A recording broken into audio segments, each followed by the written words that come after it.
दोस्तों, स्वागत है आपका हमारे चैनल आर.के. वर्मा में।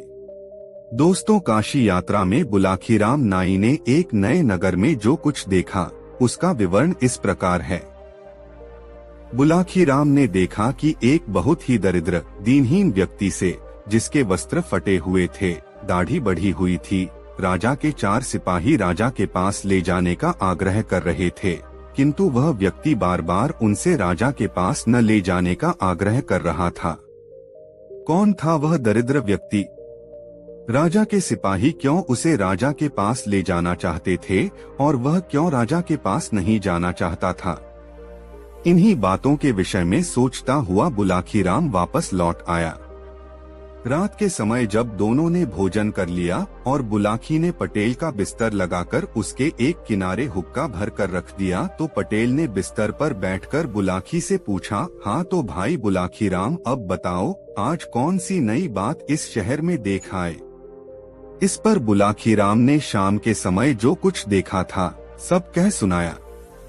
सुनकर पटेल ने कहा, भाई बुलाखीराम, यहाँ से पश्चिम की दिशा में 100 कोस की दूरी पर एक नगर है, धर्मपुर। उस नगर में राजबीर सिंह नाम का एक क्षत्रिय रहता था। उसकी पत्नी का नाम रामवती था। दोनों पति पत्नी आनंद से जीवन व्यतीत करते थे। कुछ दिन पश्चात ईश्वर की कृपा से उनके यहाँ एक पुत्र पैदा हुआ, जिसका नाम उन्होंने सुमन रखा। सुमन जैसे जैसे बड़ा हो गया, माता पिता का अत्यधिक लाड़ प्यार मिलने के कारण वह जिद्दी हो गया था।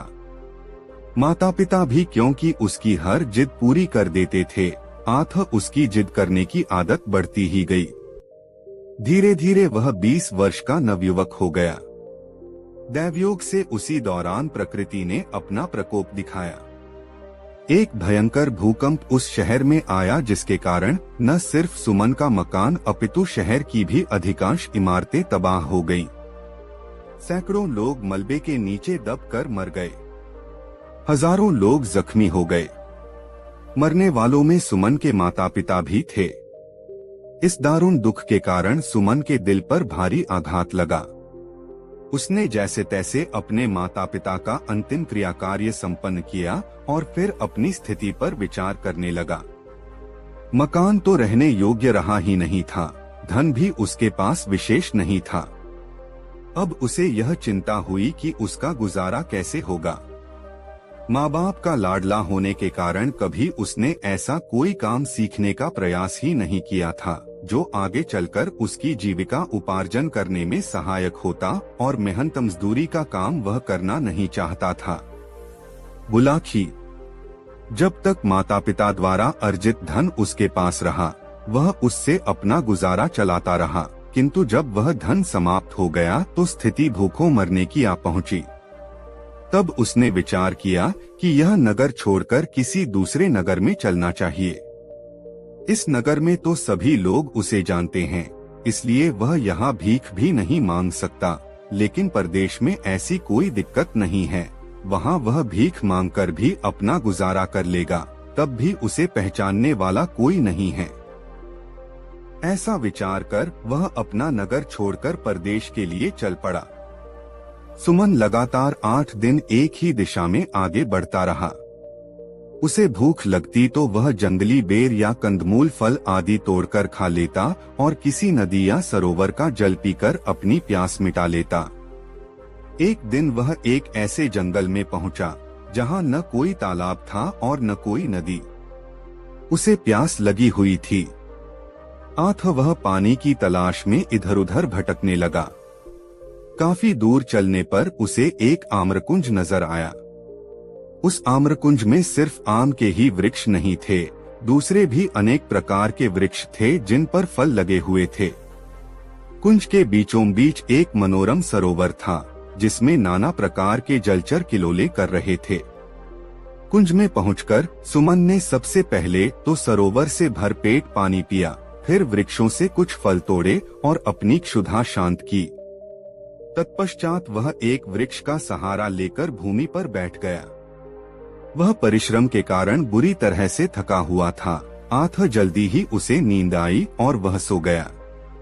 बुलाखी वह आम्रकुंज परियों के राजा का था, उसने अपनी बेटी शबन के लिए उस आम्रकुंज का निर्माण कराया था।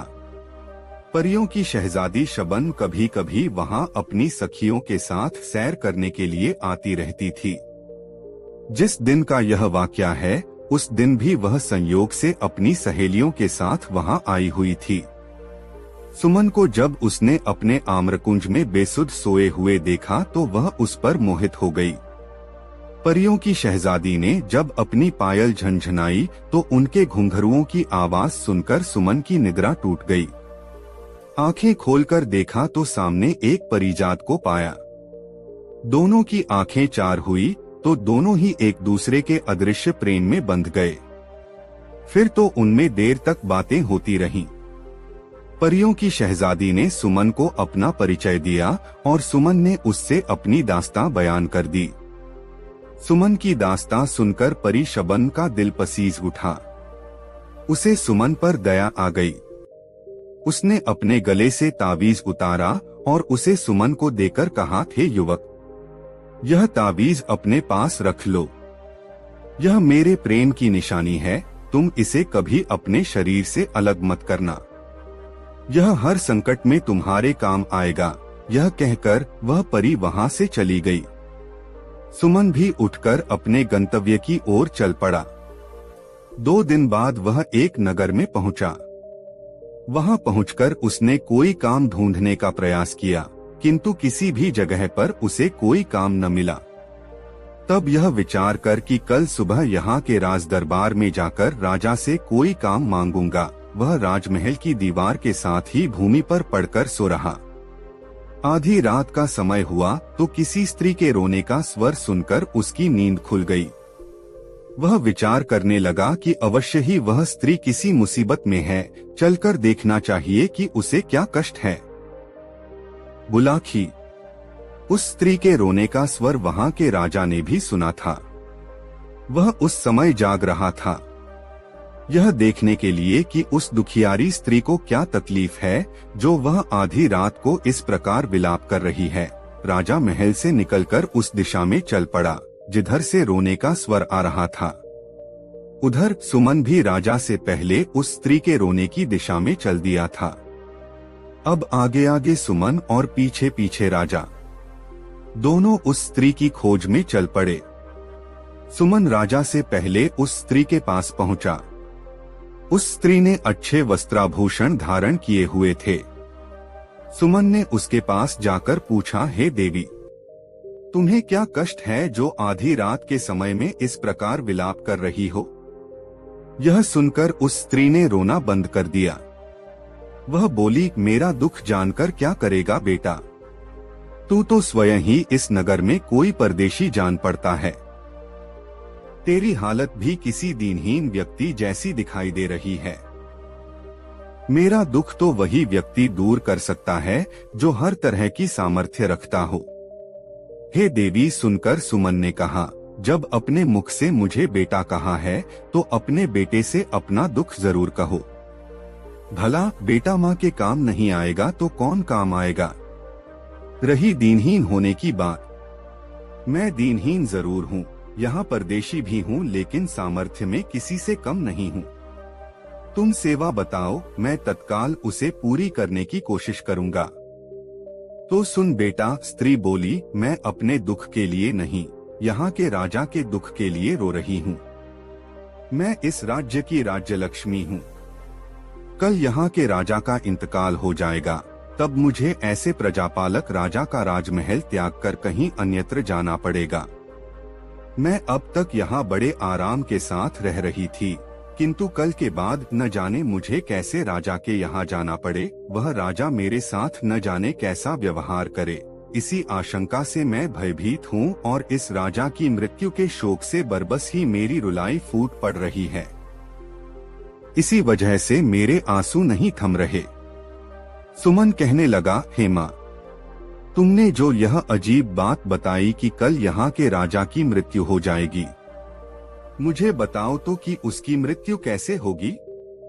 राजा तो बिल्कुल भला चंगा और हर तरह से स्वस्थ है, उसे कोई रोग भी नहीं है, फिर उसकी मृत्यु का तो प्रश्न ही नहीं उठता। अरे मेरे भोले बेटे, राज्यलक्ष्मी बोली, मैंने यह कब कहा कि उसकी मृत्यु स्वाभाविक रूप में होगी। उसकी मृत्यु तो एक सिंह के द्वारा होगी। सुन, कल यह राजा आखेट के लिए वन में जाएगा। वहीं एक सिंह शिकार के दौरान इसे मार डालेगा। यह सुनकर सुमन ने कहा, हेमा, जब तुम्हें इतना ज्ञान है कि राजा की मृत्यु सिंह के शिकार के दौरान होगी, तो तुम यह भी अवश्य जानती होगी कि राजा की मृत्यु किस प्रकार टल सकती है। मुझे वह उपाय बताओ, मैं अपने प्राण देकर भी राजा के प्राणों की रक्षा करने की कोशिश करूंगा। देवी बोली, हे परदेशी, उपाय तो है, किंतु वह करना कठिन है। मैं तुझे वह उपाय बताए देती हूँ। उपाय यह है कि जब राजा आखेट करने वन में जाए, तो तू भी उसके साथ वन में चले जाना और राजा के साथ परछाई की तरह लगे रहना। सिंह जब राजा को असावधान पाकर उस पर झपटने को हो, उससे पहले ही तू सिंह पर झपट पड़ना और अपनी तलवार से सिंह को मार डालना। लेकिन यह सब तेरी फुर्ती, शक्ति और चपलता पर निर्भर करता है। यदि तनिक भी चूक हुई तो सिंह राजा के साथ साथ तुझे भी फाड़ डालेगा। ऐसा नहीं होगा माँ, सुमन ने कहा, मैं बहुत सतर्क रहूंगा और हर हाल में राजा के जीवन की रक्षा करूंगा। तेरा कल्याण हो, कहकर वह स्त्री अंतर्धान हो गई। राजा ने अंधेरे में छिपकर उन दोनों का सारा वार्तालाप सुना। उसे अनजाने मित्र सुमन के ऊपर गर्व हो आया, जो न तो यहाँ का निवासी ही था और न राजा का कोई मित्र अथवा रिश्तेदार, फिर भी वह उसके लिए अपनी जान जोखिम में डालने को तैयार था।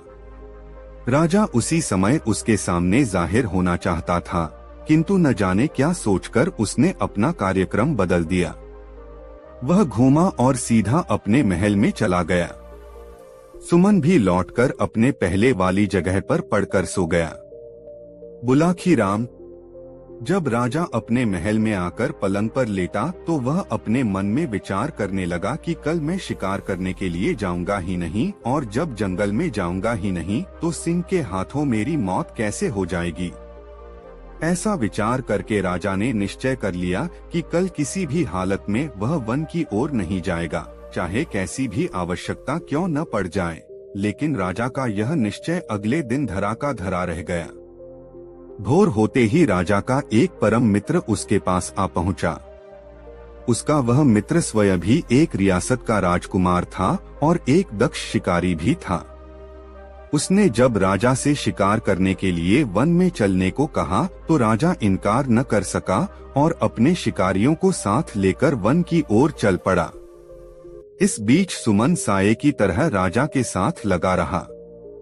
उस बेचारे के पास कोई हथियार तो था नहीं, अतः उसने निश्चय कर लिया कि अपने हाथों से ही वह सिंह का मुकाबला करेगा। हाका शुरू हुआ। शिकारी ढोल बजाकर जंगली जानवरों को खदेड़कर उस दिशा में लाने लगे जिधर राजा मचान पर अपने हथियारों से लैस होकर बैठा था। थोड़ी देर में एक कद्दावर सिंह उसे नजर आया। हाका तंग हुआ तो सिंह सीधा मचान की ओर लपका। राजा ने निशाना बांधा और सिंह पर तीर छोड़ दिया, लेकिन दुर्भाग्यवश तीर सिंह की छाती में न लगकर उसकी पूंछ के समीप जा लगा।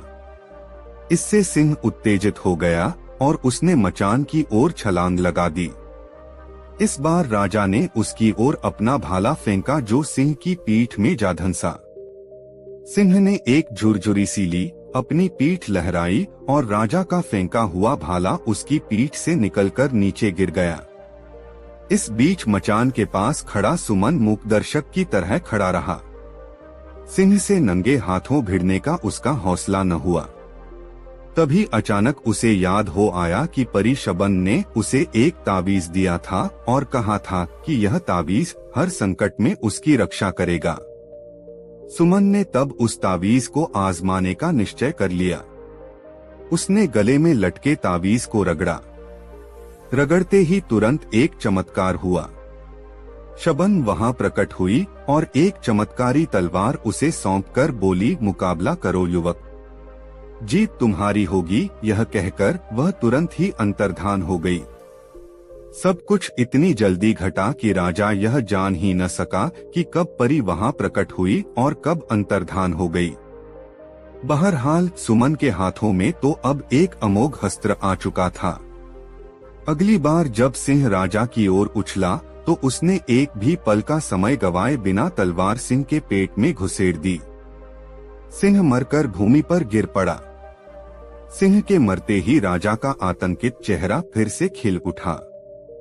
राजा के साथ गए सभी शिकारी भी शोर मचाने लगे कि राजा ने सिंह का शिकार कर लिया है। वह राजा की जय जयकार करने लगे। सुमन ने उनके आनंद में खलल डालना मुनासिब न समझा। अतः वह जिस प्रकार राजा के साथ आया था, राजा के लौटने से पहले ही शहर लौट गया। दूसरे दिन राजा को सुमन का ध्यान आया।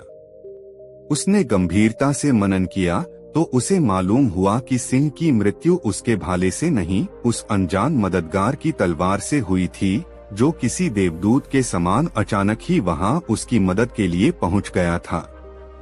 तब उसने सुमन को ढूंढकर लाने के लिए आदेश जारी कर दिए। दरअसल राजा सुमन को बुलाकर उसे सम्मानित करना चाहता था। वह चाहता था कि इस सेवा के बदले में वह उस युवक को सम्मान के साथ साथ कोई सम्मानीय पद भी अपने दरबार में दे, ताकि वह कुछ उऋण हो सके। इतनी कहानी सुनाकर पटेल जी खामोश हो गए। उन्होंने हुक्के की निगाली मुंह में लगाकर एक जोरदार कश खींचा। कुछ देर उस कश का आनंद उठाया, फिर ढेर सारा धुआं मुंह से उगलकर आगे कहा, बुलाखी, कहानी खत्म हो गई। अब पहचान की। वह युवक कौन था जिसे तू शाम को देखकर आया था? तो क्या स्वयं सुमन ही वह व्यक्ति था? बुलाखी बोला, और उसी को राजा के सिपाही अपने साथ ले चलने का आग्रह कर रहे थे, ताकि राजा उसे सम्मानित कर कोई अच्छा सा पद उसे राज दरबार में दे सके। बिल्कुल सही समझा तुमने, पटेल बोले, और चूंकि अब तुम्हारे प्रश्न का उत्तर तुम्हें मिल गया है, इसलिए अब लंबी तान कर सो रहो। मुझे भी बहुत जोरों से नींद आ रही है। तत्पश्चात दोनों सो गए। रात बीतती रही। दोस्तों, कहानी कैसी लगी कमेंट में जरूर बताएं। दोस्तों, काशी यात्रा में जब वे दोनों रात को एक दूसरे नगर में ठहरे तो वहां बुलाखी फिर बाजार में एक अजूबा नजारा देख आया। उसने जब वापस लौटकर यह बात गंगाराम पटेल को बताई तो गंगाराम ने अपना वही रटा रटाया वाक्य दोहरा दिया, अभी नहीं बुलाखी राम, मैं तेरी इस बात का उत्तर रात को सोते समय ही दूंगा। अभी तो यात्रा से चलकर आए हैं, थके हुए हैं। पहले नहा धोकर स्नान ध्यान कर लें। भोजन के पश्चात जब निवृत्त हो जाएंगे तब आराम से बिस्तर में लेटकर सारी बातें होंगी। अभी तो पहले तू अपनी, मेरी और उन दोनों बेचारे घोड़ों की पेट पूजा की तैयारी कर, क्योंकि हमारी तरह वे भी तो थके हुए होंगे। ऐसा कहकर पटेल शौचादि से निवृत्त होने के लिए चले गए। रात को जब वे दोनों फारिग होकर बिस्तर पर आ लेटे तो पटेल ने उससे कहा, हाँ तो बुलाखी राम जी, अब आप उस नई घटना को बताइए जिसे आज शाम आप इस नगर में देख आए हैं और जिसका रहस्य जानने के लिए आप मरे जा रहे हैं। बुलाखी कहने लगा, पटेल जी, लगता है आज आप विनोद के भाव से भरे हुए हैं, तभी आज आप मुझे आप कहकर संबोधित कर रहे हैं, अन्यथा आप तो मुझे तू के संबोधन से नवाजा करते थे। भाई बुलाखी, सुनकर पटेल बोले, दो मित्रों में जब ज्यादा गहरा अपंत्व का भाव होता है वहाँ सारी औपचारिकताएं अपने आप खत्म हो जाया करती हैं। मेरी बातों का बुरा मत माना कर, मैं तुझे अपना मानता हूँ न, इसलिए ऐसी आदत पड़ गई है। बहरहाल छोड़ इस बात को और बता कि तूने आज शाम कौन सा अजूबा दृश्य देखा था। पटेल जी, आज शाम जब मैं बाजार से लौट रहा था तो मैंने एक आदमी को एक चबूतरे पर एक खंभे के साथ बंधा हुआ देखा। उसके समीप ही एक सैनिक भी खड़ा था। चबूतरे के ऊपर एक सरकारी निर्देश टंगा हुआ था जिस पर लिखा था, हर खासवान को यह निर्देश दिया जाता है कि जो भी शख्स इस राह से गुजरे वह कोड़ा उठाकर इस व्यक्ति को गिनकर 5 कोड़े अवश्य मारे। जो इस निर्देश का पालन नहीं करेगा उसे राजा की ओर से 5 कोड़े लगाकर दंडित किया जाएगा। पटेल जी, जब मैंने उस निर्देश को पढ़ा था तो मैंने सोचा कि इसका दंड जाने बिना मैं इसे कोड़े क्यों मारूं।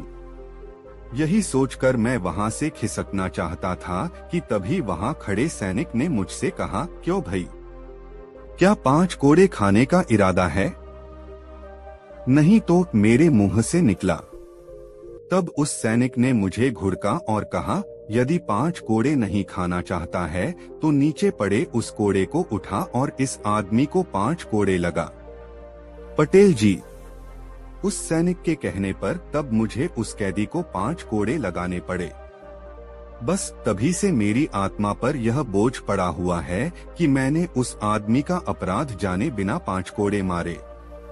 अब आप उस कैदी के विषय में बताइए और यह भी बताइए कि किस अपराध के कारण उसे यह सजा भुगतनी पड़ रही है।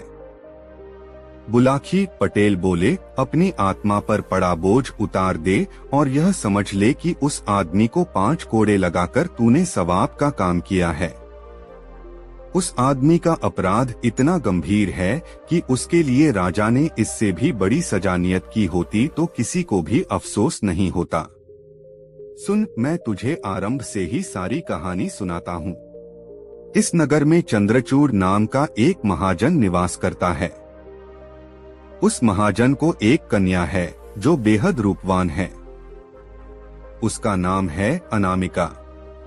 महाजन का एक पुत्र भी है जिसे सब लोग चक्रधारी कहकर बुलाते हैं। महाजन ने अपनी बेटी अनामिका की मंगनी बहुत पहले अपने एक मित्र के पुत्र के साथ निश्चित कर दी थी, किंतु अभी तक उसने उसका गौना नहीं किया था। कारण यह था कि अनामिका की आयु अभी इतनी नहीं हुई थी कि उसका गौना करके उसकी ससुराल विदा करा दिया जाए। बुलाखी, यह नगर गंगा के बहुत समीप है। यहाँ के लोगों में धार्मिक आस्था भी बहुत है। अन्य नगरों में रहने वालों की तरह यहाँ के लोग भी प्रति वर्ष दशहरे के अवसर पर गंगा स्नान के लिए जरूर जाते हैं। इस बार जब दशहरे का पर्व पड़ा तो दूसरे नगरवासियों की तरह अनामिका भी अपने माता पिता और सखी सहेलियों के साथ गंगा स्नान के लिए गई। गंगा किनारे पहुंचकर अन्य लोगों की तरह अनामिका के पिता ने भी अपने रहने के लिए डेरा व्यवस्थित किया और बारी बारी से गंगा जी में स्नान करने के लिए गए। पहले पुरुषों ने स्नान किया, तदोपरांत स्त्रियां गंगा स्नान के लिए गईं। बुलाखी, जब अनामिका अपनी सखियों के साथ गंगा स्नान के लिए घाट पर पहुंची तो वहां के कुछ गुंडों ने उसे देख लिया। उसकी मनोहारिणी छवि देखकर वह गुंडे विचार करने लगे कि किसी तरह इस सुंदर युवती को अपने काबू में करके इसका उपभोग करना चाहिए। बाद में जब इससे हमारा दिल भर जाएगा तो हम इसे किसी वेश्या के यहाँ बेचकर अच्छी रकम प्राप्त कर सकते हैं। उन गुंडों का मुखिया था छोटेलाल नाम का एक महाहरामी युवक। उसने इस काम को करने का बीड़ा उठाया। उसने अपने साथियों से कहा, दोस्तों, इसे फंसाकर काबू में करना तो मेरा चुटकियों का काम है। बस मुझे थोड़ा सा समय चाहिए। ठीक है, हम तुम्हें समय देते हैं। उसके दूसरे साथी बोले, देखते हैं तुम कौन सा चमत्कार दिखाते हो। उधर अनामिका और उसकी सखियों ने अपने वस्त्र उतारे और उन वस्त्रों को घाट पर बैठे पंडे के हवाले करके गंगा स्नान करने लगी। तभी छोटेलाल नामक वह गुंडा उस पंडे के पास पहुंचा और उससे कहा, पंडित जी महाराज, 5 रुपए कमाना चाहते हो? घर बैठे कमाई करना किसे बुरा लगता है? यजमान, पंडा बोला, परंतु यह बताइए कि काम क्या है? बड़ा आसान सा काम है। तुम्हारे पास ये जो जनाने कपड़े रखे हैं, इनमें से एक साड़ी निकालकर मुझे थोड़ी देर के लिए दे दो, छोटेलाल ने कहा।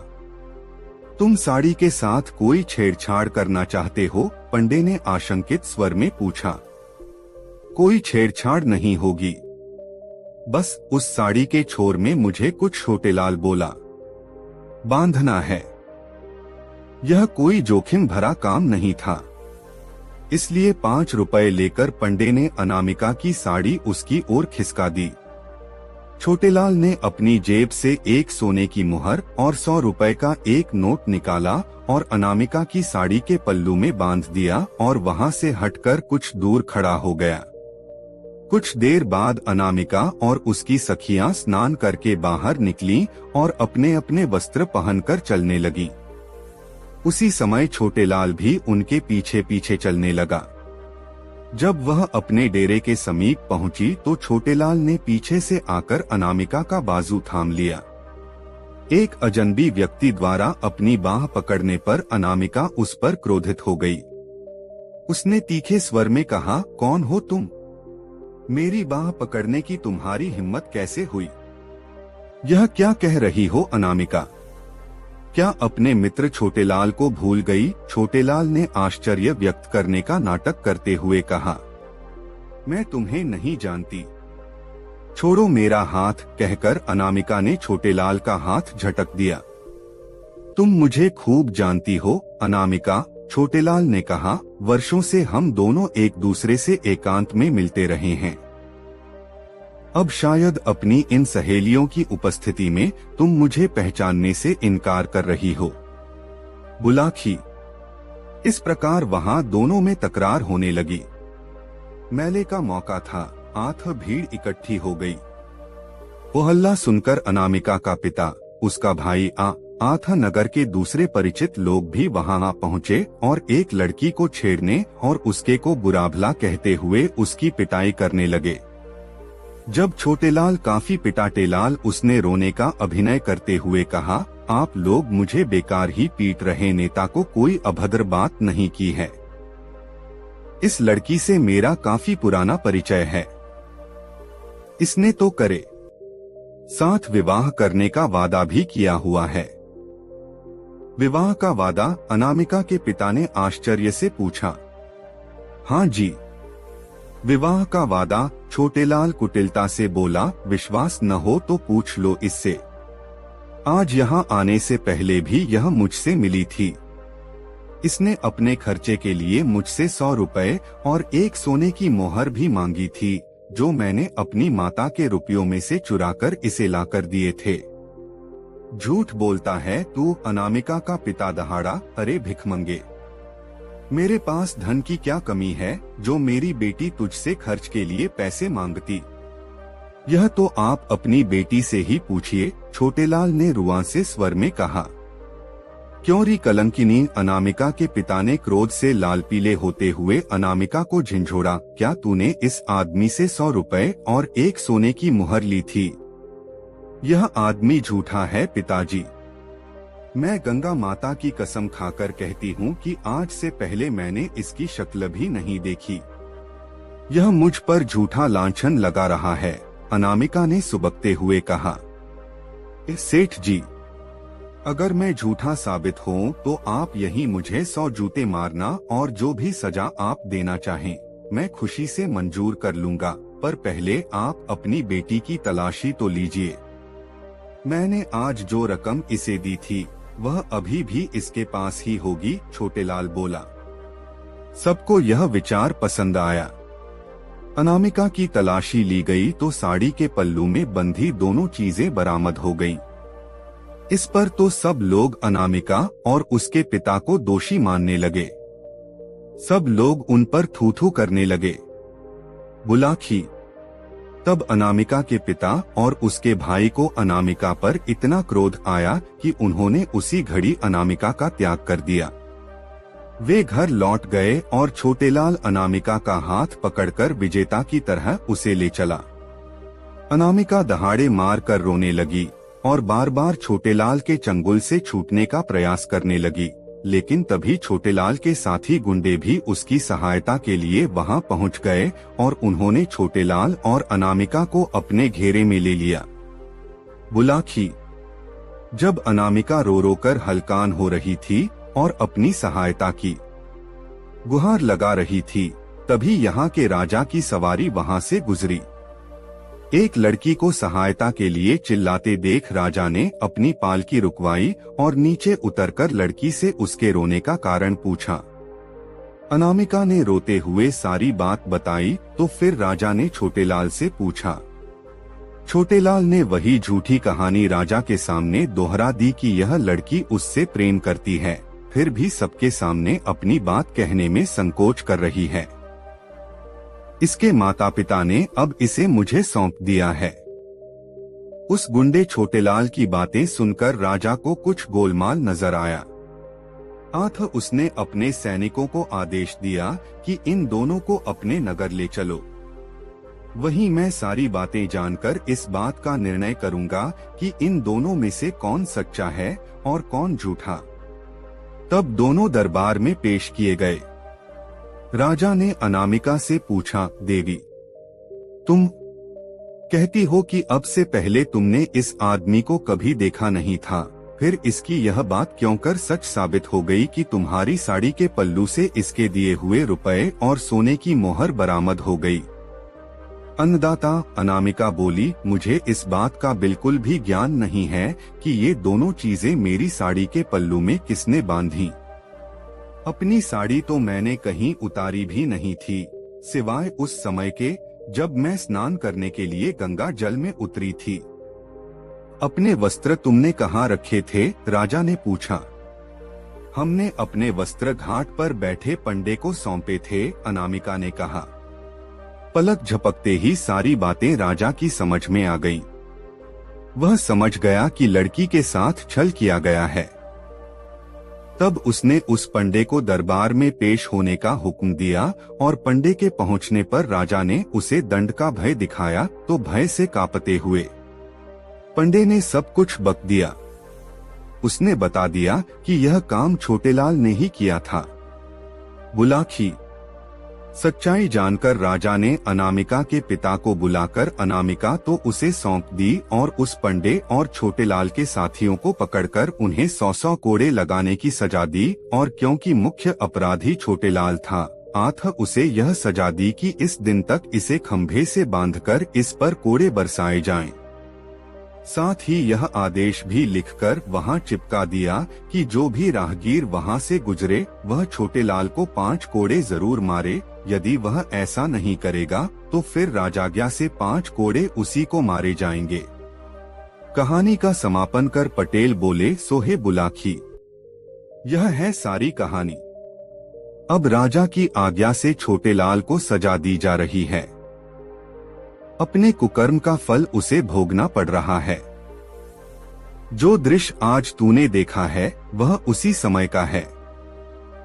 उम्मीद है यह सब जानकर तेरी उत्सुकता शांत हो गई होगी। अब मुझे भी सोने दे और स्वयं भी सो रह, कहकर पटेल ने आंखें मूंद ली। बुलाखी भी सोने की तैयारी करने लगा। दोस्तों, कहानी कैसी लगी कमेंट में जरूर बताएं। एक रात बुलाखी पटेल जी के घर आया और पटेल जी से कुछ बातें करने लगा। बुलाखी बड़े संशय से बोल रहा था, पटेल जी, इस दुनिया में क्या हकीकत में कहीं खजाना छुपा हुआ है? क्या किसी को मिला है अभी तक कोई खजाना, या बस यूं ही लोग कहानियां सुनाते हैं? इस सवाल का जवाब है पटेल जी। पटेल जी बोले, अरे भाई बुलाखी, यह दुनिया रहस्यों से भरी हुई है। तुझे आज ऐसी पहले की कुछ घटी हुई घटनाएं सुनाता हूँ, ध्यान देकर सुनना और बीच में हुकारा देते रहना, नहीं तो कहानी बंद जब तक नींद नहीं आती। ठीक है? ठीक है पटेल जी, बुलाखी बोला। बुलाखी बहुत समय पहले एक घने जंगल के बीच बसे गांव का नाम था पारधनपुर। यह गांव अपनी रहस्यमय कहानियों और एक विशाल काले पहाड़ के लिए मशहूर था। उस पहाड़ को शापित पर्वत कहा जाता था क्योंकि लोगों का मानना था कि जो भी उस पहाड़ पर गया वह कभी वापस नहीं लौटा। गांव में रहने वाली 19 साल की लड़की मीरा अपने पिता के साथ रहती थी। उसके पिता रघुनाथ गांव के सबसे बुद्धिमान और साहसी व्यक्ति थे। वह एक समय राजा के सलाहकार रह चुके थे, लेकिन अपनी पत्नी की मृत्यु के बाद वह गांव आकर बस गए।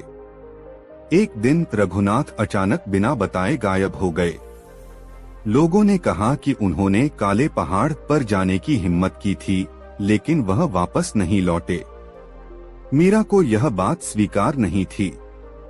वह जानती थी कि उसके पिता ने कुछ ऐसा रहस्य ढूंढ लिया था जिसे वह दुनिया से साझा करना चाहते थे। बुलाकी मीरा को अपने पिता के कमरे में एक पुरानी डायरी मिली। उसमें लिखा था, काले पहाड़ के अंदर एक ऐसा खजाना छिपा है जो केवल सच्चे और साहसी लोगों को मिलेगा, लेकिन वहां तक पहुंचना आसान नहीं। हर कदम पर मौत का डर होगा। डायरी के साथ एक नक्शा भी था जो पहाड़ तक पहुंचने का रास्ता बताता था। मीरा ने ठान लिया कि वह अपने पिता को ढूंढेगी, चाहे कुछ भी हो जाए। मीरा ने अपने सबसे अच्छे दोस्त आर्यन को यह बात बताई। आर्यन एक बहादुर और समझदार युवक था। उसने मीरा के साथ जाने का वादा किया। दोनों ने अपनी यात्रा शुरू की। रास्ते में उन्हें एक सुनसान गांव मिला। उस गांव में हर तरफ सन्नाटा था, लेकिन कुछ झोपड़ियों से अजीब सी आवाजें आ रही थीं। जब उन्होंने अंदर झांका तो वहां मिट्टी की मूर्तियां थीं, जो इंसानों जैसी लगती थीं।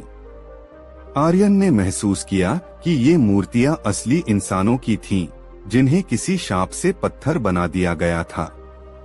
तभी एक बूढ़ा आदमी वहां आया। उसने बताया कि यह गांव भी काले पहाड़ के शाप का शिकार है। उसने मीरा और आर्यन को चेतावनी दी कि वे वापस लौट जाएं। लेकिन मीरा ने कहा, मैं अपने पिता को बचाने आई हूँ। बूढ़े ने कहा, अगर तुम्हारे इरादे सच्चे हैं तो यह मंत्र तुम्हारी मदद करेगा, लेकिन याद रखना, लालच मत करना। अगले दिन वे सांपों की घाटी पहुँचे। यह घाटी जहरीले सांपों से भरी थी। मीरा और आर्यन ने बड़ी सूझबूझ से रास्ता पार किया। बूढ़े का दिया मंत्र उनके काम आया, जिससे सांपों ने उन्हें नुकसान नहीं पहुंचाया। घाटी पार करने के बाद वे एक विशाल महल पहुंचे। यह महल अदृश्य ताकतों से भरा था। वहां हर दरवाजा एक नया रहस्य खोलता था। पहली चुनौती थी सच्चाई और झूठ में फर्क करना। एक कमरे में 2 दरवाजे थे। एक दरवाजा खजाने की ओर ले जाता था और दूसरा मौत की ओर। एक व्यक्ति ने उन्हें गुमराह करने की कोशिश की, लेकिन मीरा ने अपनी बुद्धिमानी से सही दरवाजा चुना। एक और कमरे में एक बर्फीला तालाब था। तालाब पार करने के लिए उन्हें अपनी सबसे प्रिय चीज छोड़नी थी। मीरा ने अपनी माँ की दी हुई अंगूठी पानी में डाल दी, जिससे रास्ता खुल गया।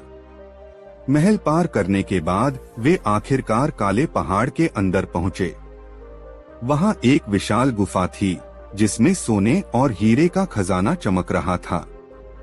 लेकिन खजाने के पास एक शिलालेख लिखा था, यह खजाना उस व्यक्ति का है जो अपने लालच को त्याग देगा और दूसरों की भलाई के लिए इसका उपयोग करेगा। तभी वहां मीरा के पिता रघुनाथ नजर आए। उन्होंने बताया कि वह इस खजाने की खोज में फंस गए थे। उन्होंने कहा, यह खजाना गांव के विकास के लिए है, लेकिन इसे पाने के लिए हमें अपनी सच्चाई साबित करनी होगी। अचानक गुफा के अंदर एक राक्षस प्रकट हुआ। उसने कहा, यह खजाना लेने के लिए तुम्हें अपनी सबसे बड़ी कमजोरी कुर्बान करनी होगी। मीरा ने कहा, मेरी सबसे बड़ी कमजोरी मेरे पिता हैं, लेकिन अगर गांव की भलाई के लिए मैं उन्हें खोना पड़े तो मैं तैयार हूँ। यह सुनकर राक्षस मुस्कुराया और गायब हो गया। खजाना उनके हवाले कर दिया गया। मीरा, आर्यन और रघुनाथ गांव लौटे। उन्होंने खजाने का उपयोग गांव को खुशहाल बनाने के लिए किया। गांव में स्कूल, अस्पताल और पानी की व्यवस्था की गई। मीरा और आर्यन की बहादुरी को पूरे राज्य में सराहा गया। बुलाकी इस कहानी से हमें सीखना चाहिए कि सच्चाई, साहस और त्याग से हर मुश्किल को पार किया जा सकता है। लालच और स्वार्थ से हमेशा हार होती है। हाँ पटेल जी, बुलाकी में तुझे रहस्यमयी प्राचीन राजवंश के खजाना की कहानी सुनाता हूँ। हाँ पटेल जी, बुलाकी उत्सुकता से बोला। बुलाकी, एक समय की बात है, हिमालय की तलहटी में बसे एक छोटे से राज्य देवगढ़ में एक प्राचीन राजवंश का शासन था। कहा जाता था कि यह राजवंश अपने विशाल खजाने के लिए प्रसिद्ध था, लेकिन एक भयानक युद्ध के दौरान राजा ने खजाने को गुप्त स्थान पर छिपा दिया और इसका रहस्य अपने साथ ले गया। यह खजाना अब केवल किंवदंती बन चुका था। सैकड़ों साल बाद उस राज्य की भूमि पर एक गांव बस चुका था। इस गांव में एक 20 वर्षीय युवक वीर अपनी दादी के साथ रहता था। वीर का सपना था कि वह अपने दादा के अधूरे शोध को पूरा करे। वीर के दादा इतिहासकार थे और उन्होंने अपने जीवन का बड़ा हिस्सा इस खजाने को ढूंढने में बिताया था। एक दिन वीर को अपने दादा की पुरानी लाइब्रेरी में एक धूल से भरी किताब मिली। किताब के बीच में एक पुराना नक्शा छिपा हुआ था। नक्शे पर प्राचीन संस्कृत में लिखा था, जब 4 तत्व मिलेंगे तभी द्वार खुलेगा। वीर को यह समझने के लिए मदद की जरूरत थी। उसने अपनी सबसे अच्छी दोस्त आस्था को बुलाया। आस्था एक पुरातत्वविद थी और रहस्यों को सुलझाने में माहिर थी। नक्शे ने उन्हें अग्नि मंदिर की ओर इशारा किया। यह मंदिर गांव से 30 किलोमीटर दूर एक ज्वालामुखी के पास स्थित था। दोनों वहां पहुंचे और देखा कि मंदिर में 4 खंभों पर श्लोक लिखे हुए थे। इनमें से एक श्लोक ने कहा, जहां अग्नि को बुझाया जाएगा वहीं सत्य प्रकट होगा। आस्था ने जल्दी ही समझा कि उन्हें ज्वालामुखी के सबसे ठंडे हिस्से तक पहुंचना होगा। रात के समय दोनों ने ज्वालामुखी के आधार पर एक गुप्त दरवाजा खोज निकाला। अंदर उन्हें एक लाल रंग का क्रिस्टल मिला। नक्शे का अगला संकेत उन्हें एक विशाल झील की ओर ले गया। झील के बीच में एक छोटी गुफा थी। गुफा तक पहुंचना खतरनाक था क्योंकि झील का पानी ठंडा और गहरा था, लेकिन वीर ने हिम्मत दिखाते हुए तैरकर गुफा तक पहुंचने का रास्ता ढूंढा। गुफा के अंदर एक शिलालेख पर लिखा था, जो प्रवाह के विपरीत चलेगा वही खजाने का हकदार होगा। आस्था ने सुझाव दिया कि झील के पानी की उल्टी धारा पर ध्यान दिया जाए। उन्होंने पानी के नीचे एक और दरवाजा खोजा। वहां उन्हें एक नीला क्रिस्टल मिला। अब उन्हें हवा के किले पर जाना था, जो एक ऊंची पहाड़ी पर बना खंडहर था। किले तक पहुंचना बेहद कठिन था क्योंकि रास्ता संकरा और खतरनाक था। किले में उन्हें एक बड़ा घंटा मिला जिस पर लिखा था, जब ध्वनि सन्नाटे को भेदेगी तब राज उजागर होगा। वीर ने घंटा बजाया और किले की दीवार में एक गुप्त दरवाजा खुल गया। अंदर उन्हें एक सफेद क्रिस्टल मिला। अंतिम संकेत उन्हें एक गुप्त सुरंग की ओर ले गया, जो गांव के पास एक पहाड़ के नीचे थी। सुरंग के अंदर एक शिलालेख था, जब 4 तत्व मिलेंगे पृथ्वी का खजाना प्रकट होगा। वीर और आस्था ने चारों क्रिस्टल को एक प्राचीन मूर्ति में लगाकर घुमाया। तभी जमीन कांपने लगी और सुरंग के अंत में एक बड़ा दरवाजा खुल गया। दरवाजे के पीछे एक विशाल कक्ष था, जहां सोने, हीरे और अनमोल जवाहरात का अंबार लगा हुआ था। लेकिन सबसे हैरान करने वाली चीज थी एक शिलालेख जिस पर लिखा था, यह खजाना उन लोगों के लिए है जो इसे सबके भले के लिए उपयोग करेंगे। जो इसे केवल अपनी संपत्ति मानेंगे वे इसे हमेशा के लिए खो देंगे। वीर और आस्था ने तय किया कि इस खजाने का इस्तेमाल गांव और आसपास के लोगों की भलाई के लिए करेंगे। उन्होंने खजाने से एक स्कूल, अस्पताल और जल प्रबंधन की व्यवस्था की। खजाने के साथ उन्हें वीर के दादा का एक पुराना पत्र भी मिला जिसमें लिखा था, वीर, यह खजाना केवल संपत्ति नहीं बल्कि हमारी विरासत है।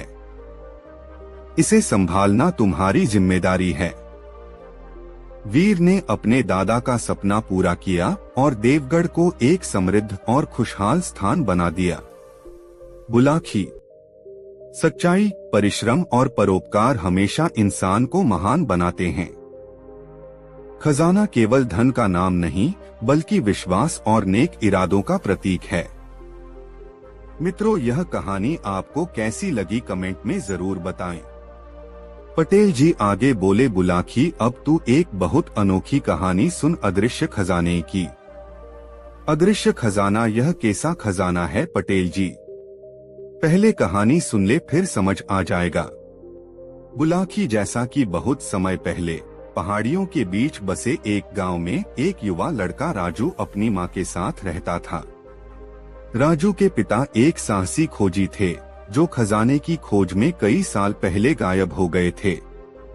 उनकी आखिरी खोज एक रहस्यमयी अदृश्य खजाने की थी, जिसके बारे में कहा जाता था कि वह इंसान की किस्मत बदल सकता है। राजू अपने पिता की कहानियों और उनकी अधूरी डायरी के सहारे बड़ा हुआ। डायरी में उनके पिता ने खजाने तक पहुंचने का रास्ता लिखा था, लेकिन वह अधूरा था। राजू का सपना था कि वह अपने पिता का सपना पूरा करे।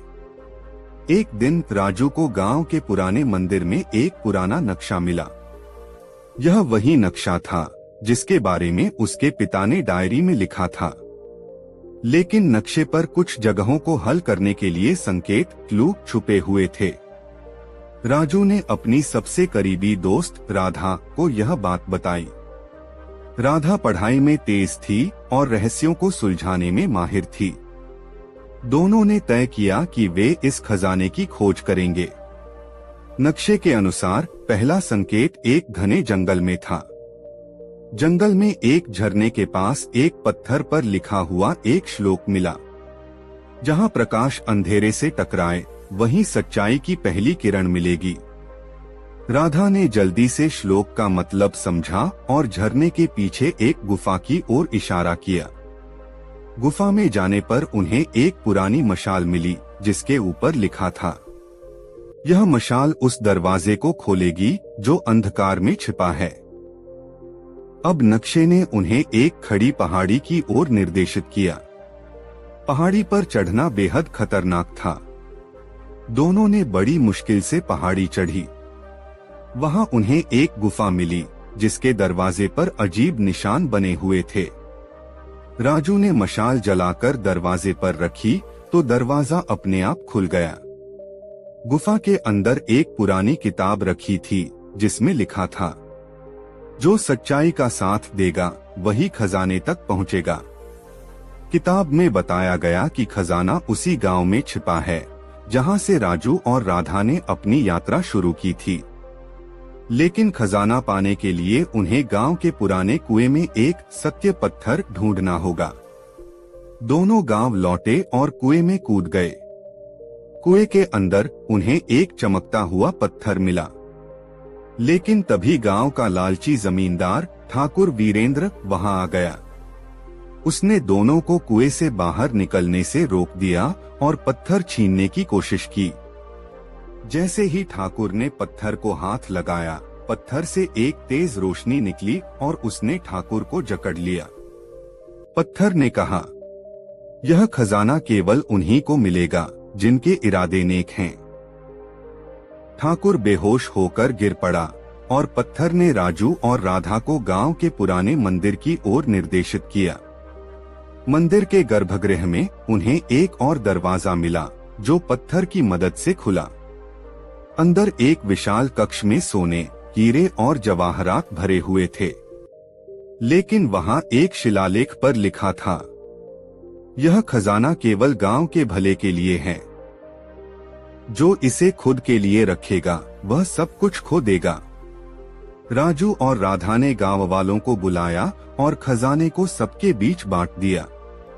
उस खजाने से गांव में स्कूल, अस्पताल और जल संचय के साधन बनाए गए। राजू ने अपने पिता के अधूरे सपने को पूरा किया और खजाने का सही उपयोग किया। अब उसका गांव खुशहाल और समृद्ध था। बुलाखी, हमेशा याद रखना, जब नेक इरादों के साथ काम किया जाए तो रास्ते की हर मुश्किल आसान हो जाती है। हाँ पटेल जी, आप सही कह रहे हो। दोस्तों, वीडियो को एक लाइक जरूर करें। फिर पटेल जी आगे बोले, बुलाखी में तुझे एक और रहस्यमय अंधेरे का उजाला प्राचीन समय की कहानी सुनाता हूँ। हाँ, पटेल जी सुनाइए। पटेल जी बोले, बुलाखी। बहुत समय पहले एक प्राचीन और रहस्यमय राज्य था जिसे कालग्राम कहा जाता था। यह राज्य हर समय अंधेरे में डूबा रहता था। कोई नहीं जानता था कि यहाँ सूरज क्यों नहीं उगता। इसके लोग अजीब तरीके से जीते थे, बिना दिन और रात के अंतर को महसूस किए। परंतु एक पुराने किंवदंती के अनुसार राज्य के अंधेरे का कारण एक खजाना था, जिसे अगर खोज लिया जाए तो यह राज्य फिर से उजाले में आ सकता था। राज्य का शासक सम्राट काश्यप बहुत परिश्रमी और न्यायप्रिय था, लेकिन उसने कई बार खजाने की तलाश में भेजे गए योद्धाओं को खो दिया था। सम्राट ने अपनी आखिरी उम्मीद के रूप में अपने भतीजे अर्जुन को भेजा। अर्जुन एक तेजतर्रार लड़का था और उसकी चतुराई ने उसे राज्य में बहुत प्रतिष्ठा दिलाई थी। सम्राट काश्यप ने अर्जुन को यह कहकर भेजा, तुम ही वह शख्स हो जो इस खजाने तक पहुंच सकता है, लेकिन ध्यान रखना, यह रास्ता खतरों से भरा हुआ है। अर्जुन ने अपनी यात्रा शुरू की। रास्ते में उसे एक रहस्यमयी वृद्धा मिली, जिसने उसे चेतावनी दी, तुम्हें खजाने तक पहुंचने के लिए 3 रहस्यों को सुलझाना होगा, लेकिन याद रखना, हर रहस्य एक नए खतरे को जन्म देगा। अर्जुन ने वृद्धा की बातों को नजरअंदाज किया और आगे बढ़ने का फैसला किया। वृद्धा ने उसे एक पत्र दिया जिसमें 3 पहेलियां थीं। पहेली 1, जो कभी दिखाई न दे वह सबसे ज्यादा कीमती है। क्या है वह? पहेली 2, जो खाता है वह कभी तृप्त नहीं होता। क्या है वह? पहेली 3, जो हर समय चलता है लेकिन कभी थकता नहीं। क्या है वह? पहेली का हल। अर्जुन ने पहले पहेली का हल सोचा और पाया कि इसका उत्तर आंखें था। आंखें हमेशा होती हैं, लेकिन कभी पूरी तरह से दिखाई नहीं देती। दूसरी पहेली का हल उसने पेट के रूप में निकाला। पेट हमेशा कुछ न कुछ खाता रहता है, लेकिन कभी संतुष्ट नहीं होता। तीसरी पहेली का हल उसने समय के रूप में निकाला। समय हमेशा चलता है, लेकिन थकता नहीं है। अर्जुन ने तीनों पहेलियां सही हल की और उस वृद्धा ने उसे एक तिजोरी दी जिसमें एक चमकदार ताबीज था। वृद्धा ने कहा, यह ताबीज तुम्हें अगले कदम की ओर मार्गदर्शन करेगा। गुफा में प्रवेश। अर्जुन ने ताबीज को अपने पास रखा और वह गुफा की ओर बढ़ा जहां खजाना छिपा हुआ था। गुफा के अंदर एक अंधेरे रास्ते के अंत में उसे एक प्राचीन गेट दिखाई दिया। गेट पर एक शिलालेख था, जो सच को देखेगा वही खजाने तक पहुंच पाएगा। अर्जुन ने ताबीज को गेट के पास रखा और अचानक गेट अपने आप खुल गया। अंदर एक विशाल हॉल था जिसमें खजाना नहीं था, लेकिन वहां एक विशाल शीशे की दीवार थी। शीशे के दूसरी ओर एक आदमी खड़ा था जो अर्जुन से मिलता जुलता दिख रहा था। अर्जुन ने उस आदमी से पूछा, तुम कौन हो? आदमी ने जवाब दिया, मैं तुम्हारा अतीत हूँ और तुम्हारी असली पहचान यही है। अर्जुन को अचानक समझ में आया कि वह व्यक्ति वास्तव में उसकी अपनी छाया थी, जो उसे खुद को पहचानने का संकेत दे रहा था। अर्जुन ने अपनी छाया को गले लगाकर कहा, मैं समझ गया। शीशे से एक हल्की रोशनी निकलने लगी और सामने एक छोटा सा खजाना प्रकट हुआ। यह खजाना सोने, चांदी या रत्नों से नहीं, बल्कि ज्ञान और आत्मिक शांति से भरा हुआ था। जब अर्जुन ने खजाने को खोला तो उसने देखा कि उसमें कोई भौतिक संपत्ति नहीं थी। उस खजाने में केवल एक किताब थी जो जीवन के वास्तविक उद्देश्य और आत्मज्ञान के बारे में थी। अर्जुन ने किताब को पढ़ा और समझा कि असली खजाना वह नहीं है जो हमें भौतिक रूप से दिखता है, बल्कि वह है जो हमारे भीतर होता है, आत्मविश्वास, ज्ञान और सच्चाई। अर्जुन ने खजाना लेकर गांव लौटने का फैसला किया और जब वह गांव वापस आया तो उसने सम्राट को बताया कि खजाना कभी भी कोई भौतिक वस्तु नहीं था, बल्कि वह ज्ञान था जो हमें खुद को पहचानने और आत्मा की शांति पाने में मदद करता है। सम्राट ने अर्जुन की बात मानी और राज्य में ज्ञान और सच्चाई का प्रचार किया। राज्य में एक पुस्तकालय और शिक्षा केंद्र खोला गया और धीरे धीरे कालग्राम में सूरज की किरणें लौटने लगी। राज्य में उजाला हुआ, क्योंकि अब लोग केवल बाहरी जगत नहीं बल्कि अपने भीतर के खजाने को पहचानने लगे थे। बुलाकी असली खजाना भौतिक संपत्ति नहीं, बल्कि वह ज्ञान और आत्मज्ञान है जो हमें हमारी असली पहचान और जीवन का उद्देश्य समझाता है। बिल्कुल पटेल जी, आप सही बोल रहे हो। दोस्तों, गंगाराम पटेल और बुलाकीराम नाई काशी नगरी में पहुंच गए। वहां उन्होंने ठहरने के लिए एक धर्मशाला को चुना और दोनों उसी धर्मशाला में ठहर गए। धर्मशाला में और भी बहुत से यात्री ठहरे हुए थे। गंगाराम पटेल ने बुलाकी को तो पैसे देकर अपने तथा घोड़ों के खाने का सामान लाने के लिए भेज दिया और स्वयं उन यात्रियों से बातें करने लगे। बुलाकी जब सामान लेकर लौटा तो उसने पटेल को बताया कि शहर में मैंने आज एक अनोखी घटना देखी है। तब पटेल ने उसे आश्वस्त किया कि खाने से निवृत्त होकर जब दोनों आराम से बैठ जाएंगे तो अपनी देखी हुई घटना मुझे सुनाना, मैं तुम्हारे प्रश्न का समाधान कर दूंगा। चुनाचे जब वे दोनों भोजन कर चुके और बुलाकी ने उनके लिए हुक्का भरकर रख दिया तो हुक्के से कश खींचकर पटेल ने बुलाकी से कहा, हाँ तो भाई बुलाकीराम, अब बता कि तूने आज शहर में कौन सी अनोखी घटना देखी है। पटेल जी, आज जब मैं बाजार से अपने और आपके लिए आटा, दाल और घी तथा घोड़ों के लिए दाना रातिब लेकर लौट रहा था तो राह भूलकर एक चौराहे पर जा निकला। वहां पर मैंने देखा कि वहां यहाँ का राजा और उसके साथ और भी बहुत से आदमी मौजूद थे। पास ही में एक भट्ठी पर एक बहुत बड़े कड़ाह में तेल खौल रहा था। तभी राजा के सामने दो पुरुष और एक स्त्री को उपस्थित किया गया। उन दोनों पुरुषों का दावा था कि ये स्त्री उसकी पत्नी है। कहने का अर्थ यह है कि दोनों पुरुष उस स्त्री पर अपना अपना दावा पेश कर रहे थे।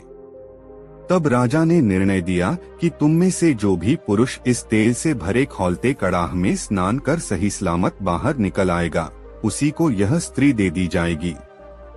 पटेल जी, राजा की यह बात सुनकर उनमें से एक आदमी तो निराश होकर मुंह लटकाकर एक ओर को खड़ा हो गया, जबकि दूसरे आदमी ने अपना जांघिया उतारकर खौलते कड़ाह में छलांग लगा दी। आश्चर्य की बात यह है कि उस खौलते तेल में स्नान करने पर भी उस आदमी का बाल बांका न हुआ और वह सही सलामत कड़ाह से बाहर निकल आया और राजा को उसका वादा याद दिलाया। इस पर राजा ने उस आदमी को तो गिरफ्तार करा लिया और वह स्त्री उस आदमी को दे दी जो तेल में स्नान करने के नाम पर निराश होकर खड़ा हो गया था। अब आप इस रहस्य का वेधन कीजिए कि वादे के अनुसार राजा ने वह स्त्री उस प्रतियोगिता में विजयी व्यक्ति को न देकर दूसरे व्यक्ति को क्यों दे दी। यह सुनकर पटेल बोले, बुलाकी, इस रहस्य को जानने से पहले यह सुन कि वे दोनों आदमी कौन थे, तभी सारी बातें तुझे आराम से समझ में आएंगी। यहाँ से काफी दूर के फासले पर किशनगढ़ नाम का एक बहुत बड़ा नगर है। वहाँ के राजा का नाम वीरेंद्र सिंह था।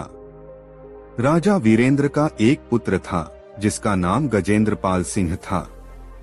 गजेंद्रपाल का जैसा नाम था वैसा ही वह शक्तिशाली भी था। आए दिन वह आखेट करने के लिए वनों में जाता रहता था। एक दिन राजकुमार आखेट करने के लिए वन में गया तो लौटते समय बड़ी भयानक आंधी में घिर गया। आंधी के कारण वह अपना कार्य भूल गया और एक दूसरे रास्ते पर चल पड़ा। राजकुमार को अपनी इस भूल का पता तब चला जब वह अपने नगर में पहुंचने के स्थान पर एक अन्य नगर में पहुंच गया। राजकुमार ने जब उस नगर के निवासियों से उस स्थान की जानकारी चाही तो उन्होंने बताया कि वह इस समय कामरूप राज्य में है, जो एक बड़े देश चीन के बिल्कुल निकट है। यह जानकर राजकुमार को भारी आश्चर्य हुआ। कामरूप तो उसके राज्य से बहुत दूर था। इतनी जल्दी वह कामरूप में कैसे आ पहुंचा? लेकिन फिर उस भयंकर आंधी की याद हो आई। आंधी इतनी तेज थी कि कुछ कदम के फासले पर भी उसे कुछ दिखाई न देता था। हो सकता है वह उसी आंधी में उड़कर यहाँ तक आ पहुंचा हो। कुछ भी हो, अब तो उसे इस स्थिति का सामना करना ही पड़ेगा। ऐसा विचार कर उसने मन में धैर्य धारण किया और नगर में घूमने लगा। यहाँ एक और भी परेशानी उसके सामने आ खड़ी हुई। इस नगर के अधिकांश निवासी यहाँ की स्थानीय भाषा बोलते थे, जो राजकुमार की समझ में नहीं आती थी। लेकिन कुछ दिनों तक वहाँ रहकर राजकुमार ने उनकी भाषा सीख ली और वह टूटी फूटी स्थानीय भाषा में वार्तालाप करने लगा। एक दिन जब वह शहर में घूम रहा था तो उसने एक जगह दो व्यक्तियों को आपस में लड़ते देखा।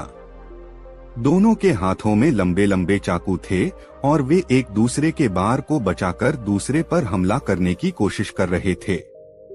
वहां बहुत से तमाशबीन भी खड़े थे। राजकुमार भी उन तमाशबीनों में जाकर खड़ा हो गया। इसी बीच राजा का रथ वहां से गुजरा। राजा ने जब उन व्यक्तियों को लड़ते देखा तो उसने अपने कुछ सैनिक उन दोनों व्यक्तियों को पकड़ने के लिए भेज दिए। सैनिकों ने उनके पास पहुंचकर उन्हें एकंगना चाहा तो वे दोनों सैनिकों से भी भिड़ गए और सैनिकों को घायल करके वहां से भाग गए। राजकुमार ने जब तमाशबीनों से उनके विषय में पूछा तो उसे बताया गया कि ये दोनों नगर के नामी गुंडे हैं। ये इतने खूंखार हैं कि सैनिक भी इन्हें पकड़ने से डरते हैं। फिर जाने पर यह दोनों तत्काल सैनिकों पर धावा बोल देते हैं। फुर्तीले इतने हैं कि पकड़ में नहीं आते और बात की बात में बहुत दूर जा निकलते हैं। यह सुनकर राजकुमार उस नगर के राजा के पास पहुंचा और उससे कहा, राजन, यदि आप आदेश दें तो मैं उन दोनों गुंडों को पकड़कर आपके सामने प्रस्तुत कर सकता हूं। यह सुनकर राजा ने गौर से उसकी ओर देखा और बोला, कोई परदेशी मालूम होते हो, तभी ऐसा दावा कर रहे हो? हाँ राजन, राजकुमार ने कहा, परदेशी तो जरूर हूँ, किंतु मेरा दावा झूठा नहीं है। मैं अपनी बात को सत्य करके दिखला सकता हूँ। तब फिर हमारा आदेश है कि उन्हें पकड़कर हमारे समाने ले आ। यदि तुम ऐसा कर सके तो हम तुम्हें पुरस्कारों से लाद देंगे। आदेश मिलने की देर थी कि राजकुमार विद्युत गति से उस ओर दौड़ पड़ा जिधर वे दोनों गुंडे सैनिकों को घायल कर अपने चाकू चमकाते हुए भाग निकले थे। राजकुमार को मल्ल विद्या का अच्छा ज्ञान था।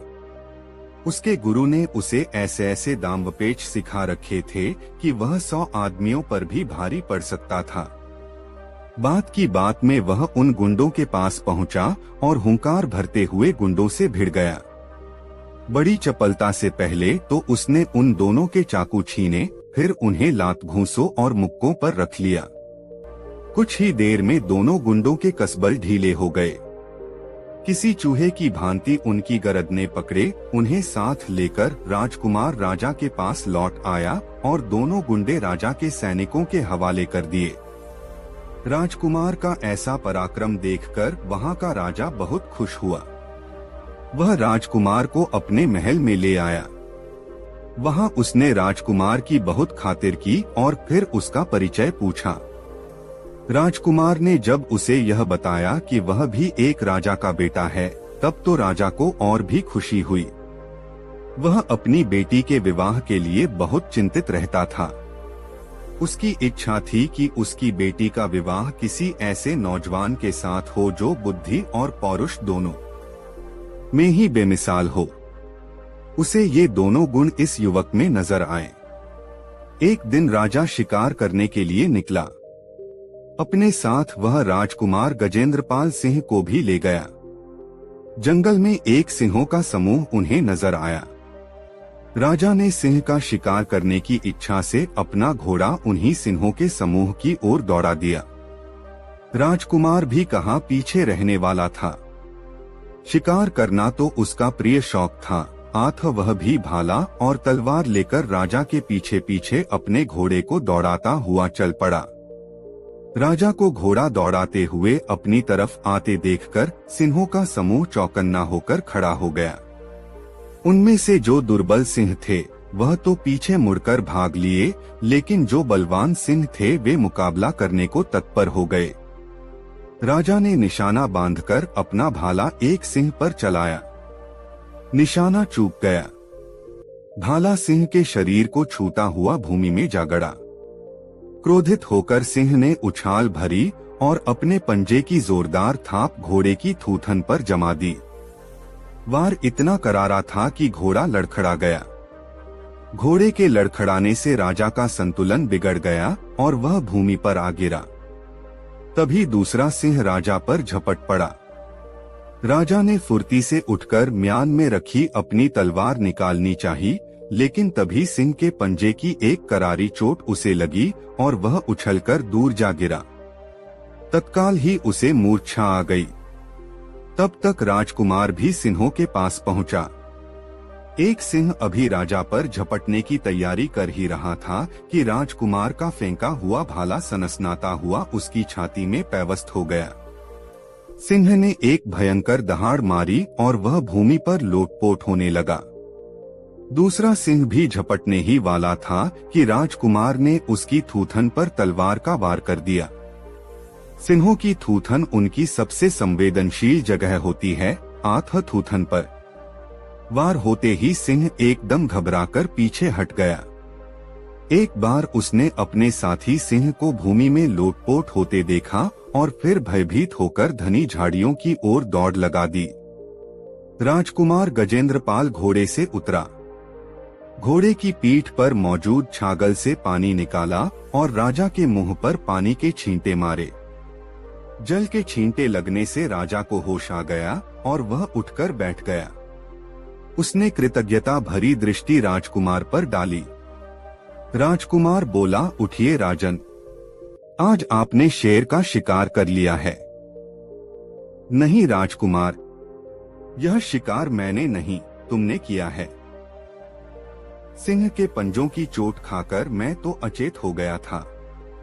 तभी तुम्हारा फेंका हुआ भाला सिंह की छाती फाड़ता उसकी छाती के आर पार निकल गया। आज तुमने मेरी जान बचाई है। महल पहुंचकर मैं तुम्हारे इस उपकार का पुरस्कार तुम्हें अवश्य दूंगा। बुलाखी, कथा तो बहुत लंबी है, मैं तुम्हें संक्षेप में ही सुनाता हूँ। महल में पहुंचकर राजा ने अपनी बेटी का विवाह राजकुमार गजेंद्रपाल सिंह के साथ कर दिया। राजकुमार अपनी पत्नी के साथ कामरूप के राजा के राजमहल में आनंद पूर्वक रहने लगा। जब उसे वहां रहते हुए कई महीने बीत गए तो एक दिन उसने पत्नी से कहा, प्रिय, यहाँ रहते हुए मुझे बहुत समय बीत गया है। अब मुझे अपने घर की याद सताने लगी है। मेरे परिवार वालों को मेरे बारे में कुछ भी पता नहीं है। वे बेहद चिंता कर रहे होंगे, अतः हमें अपने घर लौट चलना चाहिए। इस पर राजकुमारी ने अपनी सहमति व्यक्त कर दी। कुछ नानुकर करने के बाद राजा ने भी उसका अनुरोध मान लिया और बहुत सा दान दहेज देकर अपने दामाद और बेटी को विदा कर दिया। सारे दिन की यात्रा के बाद उनका काफिला एक नगर में पहुंचा और एक सुंदर सा स्थान देखकर वहीं पड़ाव डाल दिया। आतनी कहानी सुनाकर पटेल चुप हो गए। तरोताजा होने के लिए उन्होंने हुक्के से 3-4 गहरे गहरे कश खींचे और ढेर सारा धुआं अपने मुंह से उगल दिया। फिर उन्होंने आगे की कथा आरंभ की। हाँ तो बुलाखी राम, जब उन लोगों ने उस स्थान पर पड़ाव डाला तो एक दुर्घटना घट गई। उस स्थान पर एक प्रेत का निवास था। उसने कामरूप की राजकुमारी राजकुमार गजेंद्रपाल सिंह की पत्नी को देखा तो वह उस पर मोहित हो गया। तब उस प्रेत ने राजकुमार गजेंद्रपाल का वेश बनाया और राजकुमार और राजकुमारी के खेमे में पहुंच गया। उसने राजकुमार से कहा कि यह स्त्री तो मेरी पत्नी है, अतः मैं इसे लेकर जाऊंगा। राजकुमार ने कहा कि यह तुम्हारी पत्नी कैसे हो सकती है? यह तो मेरी पत्नी है, मैं इसे विवाह कर लाया हूँ। इस पर दोनों में हाथापाई होने लगी। शोरगुल सुनकर सभी नौकर चाकर वहां पहुंच गए। उनकी समझ में नहीं आ रहा था कि किसका पक्ष लें। कौन है असली राजकुमार? दोनों की शक्लें और वेशभूषा एक समान थीं। दोनों में रंचमात्र भी अंतर न था। बोलचाल, हाव भाव और चाल ढाल से दोनों एक जैसे प्रतीत हो रहे थे। राजकुमारी सहमी सी खड़ी थी। उसकी समझ में नहीं आ रहा था कि किसे अपना पति माने, किसे नहीं। बात वहां के राजा तक पहुंची, लेकिन वहां का राजा भी कोई निर्णय न दे सका। उसने कहा, यह एक गंभीर स्थिति है, मैं तुम्हारा कोई न्याय नहीं कर सकता। तुम दोनों काशी नरेश के पास चले जाओ। वह परम गुणी और बेहद बुद्धिमान व्यक्ति हैं। वही तुम्हारा न्याय करेंगे। राजा की बात मानकर वे दोनों इस नगर में आ गए। यहाँ के राजा ने जब उनके विवाद के विषय में सुना तो अपने बुद्धि बल से उसने फौरन जान लिया कि उन दोनों में से कोई एक अवश्य ही कोई अशरीरी व्यक्ति है, जिसने दूसरे प्रतियोगी का रूप धारण कर लिया है। तब उसने एक भट्ठी तैयार करवाकर एक बड़े से कड़ाह में तेल उबलवाया और उन दोनों से कहा कि तुम में से जो भी प्रतियोगी इस खौलते कड़ाह में स्नान कर सही सलामत निकल आएगा, यह स्त्री उसी को दे दी जाएगी। राजा की यह बात सुनकर बेचारा गजेंद्रपाल सिंह तो निराश होकर एक ओर खड़ा हो गया, लेकिन अशरीर प्रेत फौरन ऐसा करने को तैयार हो गया। आगे की कहानी तुझे मालूम ही है। राजा ने उस राजकुमारी को उसके असली पति के हवाले कर दिया और राजकुमार का वेश धारण किए उस अशरीरी प्रेत को सैनिकों के हवाले कर दिया। यह है सारी कहानी जो तू शाम को देख कर आया है। तो क्या राजा उस प्रेत को जेल में बंद रख सकेगा? सारी कहानी सुनकर बुलाखी ने शंका व्यक्त की। यह तो भविष्य की बात है बुलाखी। वैसे यह नगरी भगवान शिव की नगरी है। यहाँ एक से बढ़कर एक अनेक तंत्र मंत्र के ज्ञाता हैं। उस पिशाच की तो बात ही क्या, यहाँ तो यमराज को भी तंत्रपाश में बांधने की शक्ति रखने वाले अनेक विद्याधर मौजूद हैं। यहाँ का राजा बहुत बुद्धिमान है। वह इस प्रेत को ऐसे ही नहीं जाने देगा। वह इसका जरूर तगड़ा इंतजाम कर देगा, जिससे कि वह प्रेत फिर किसी को परेशान न कर सके। और अब तेरी हर शंका का समाधान हो गया है, इसलिए अब आंख मूंद कर सो रहो। सुबह उठकर पहले गंगा जी में गोता लगाएंगे, फिर भोजनादि से निवृत्त होकर इस पवित्र नगरी के प्रसिद्ध स्थानों को देखेंगे। भगवान विश्वनाथ के दर्शन करेंगे और स्वयं को धन्य मानेंगे। तब अगला दिन कैसे बीतेगा, इसकी सुखद कल्पना करता हुआ बुलाखी राम सो गया। गंगाराम पटेल भी निद्रा देवी की गोद में समा गए। दोस्तों, यह कहानी आपको कैसी लगी कमेंट में जरूर बताएं। ऐसी और नई मजेदार कहानी सुनने के लिए हमारे चैनल RK वर्मा को सब्सक्राइब जरूर कर लें और यह वीडियो अपने मित्रों को जरूर शेयर करें। वीडियो देखने के लिए आपका बहुत बहुत धन्यवाद। मिलते हैं किसी अगले वीडियो में, तब तक के लिए जय श्री राधे राधे। धन्यवाद।